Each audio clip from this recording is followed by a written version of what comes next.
I'm from Atlanta, Georgia. Born and raised, but I'm from like a part of Atlanta, like called the West End.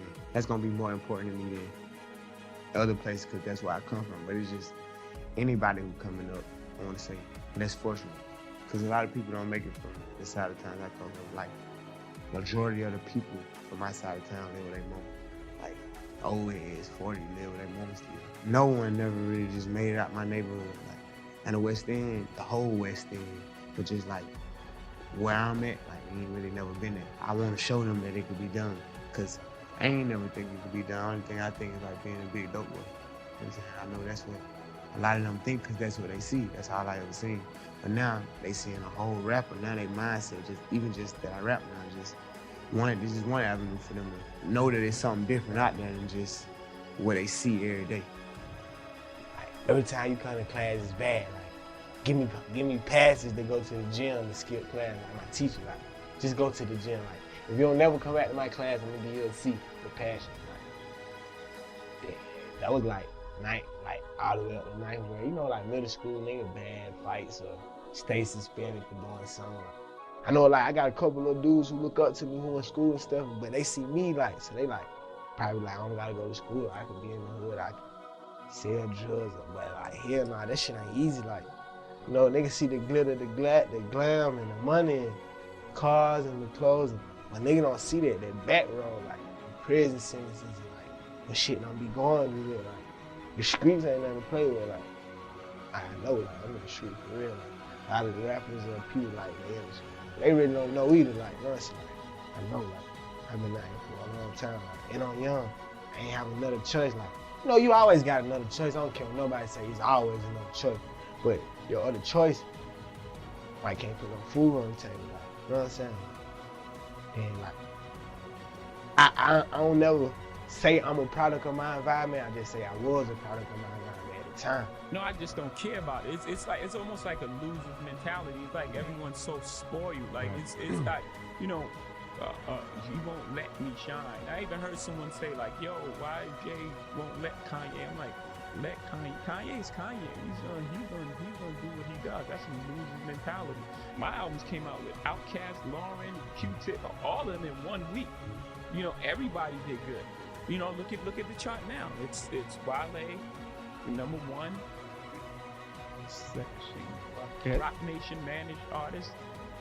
J. Cole, which will probably go to number one next week again. No, for the first time ever, but he'll go to next number one. Rock Nation and it's Kanye. Everyone's flourishing. You know, you gotta be out. You gotta be able to compete. Still sharp and still. You gotta get out there and you gotta earn your spot. It's not given. It's such a spoil you brat losers mentality. It's annoying. There's a knowing in being an artist. There's a knowing. You can't guess. You can't think. There's a knowing. You have to know that even if it doesn't work today, tomorrow, this artist that I played that weren't popular at the time, that I play more than I play current artists. Shuggie Otis, I suggest you just go look up Shuggie Otis. He was amazing. And at the time, it wasn't this hugely popular thing, but I think when it all said and done, we would play that music more than any other music, right? So you have to have this knowing that, okay, it may not work today, it may not work tomorrow, but this is the right thing, and this is what I'm doing, and this is what's feeding me. So that would be the best advice that I can give you. That knowing, just believe in what you're doing. And if you don't believe in it, then you're not doing it. You haven't figured out the thing that you do best yet. When you feel it and when you know, no one can tell you. You only have to be right once. It's always good to compare yourself to people you look up to, right? Because you give yourself a high goal. You set high standards for yourself. And, you know, pretty much the way he lived his life and the parallels and how he affected culture is what I strive to do. He had a record label and he owned Reprise Records and he released Jimi Hendrix. Kanye West is my Jimi Hendrix. You know, my record label is Rockefeller.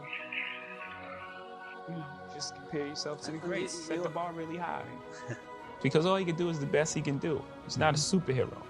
And it's unfair to place unfulfillable expectations on this man just because of his color. You're actually doing the opposite. It's like, what do you think is gonna happen? He's there for 8 years. And he has to undo what 43 presidents have done in 8 years. It's not fair.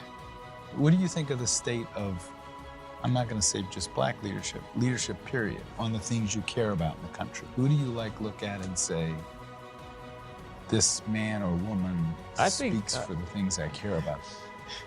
It's gonna be funny.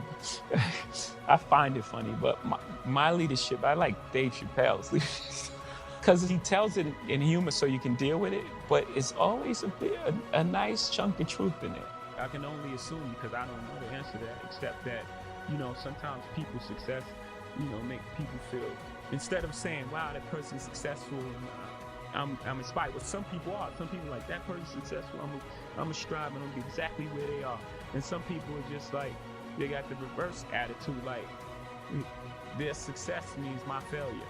So I hate that success. So I have to make some kind of explanation of why they're here and why they shouldn't be here and why they wouldn't be here if this person was here. Who thinks like that? If you take that long to think, if you take that long to think about someone why they shouldn't be here, then you're good, and you should be doing something with that intelligence. Lock my body, can't trap my mind. Easily explain why we adapt to crime. I'd rather die enormous than live dormant. That's how we on it. With that line, I'd rather die enormous than live dormant. That's how we on it. Living the American dream with a vengeance. I'm gonna get it. I don't give a I'm gonna get it. And you gotta understand the reason, right? Why does that guy think like that?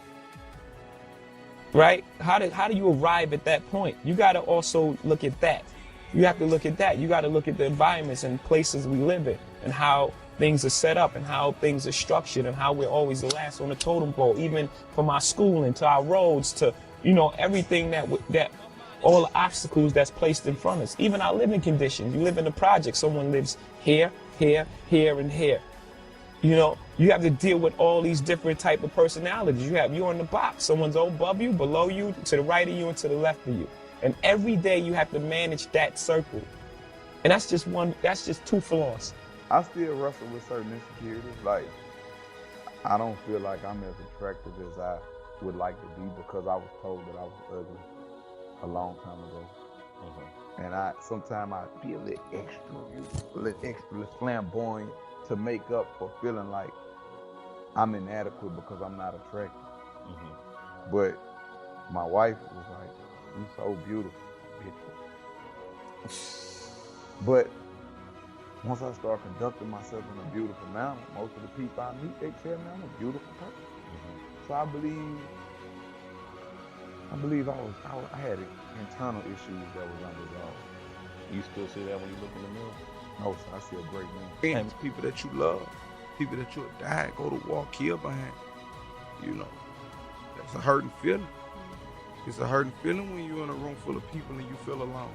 That's crazy. It's a hurting feeling when you around society and when you speak, nobody really understands you because they so caught up into social media and they so caught up in reality television. That perception, I'm telling you, people perception is reality.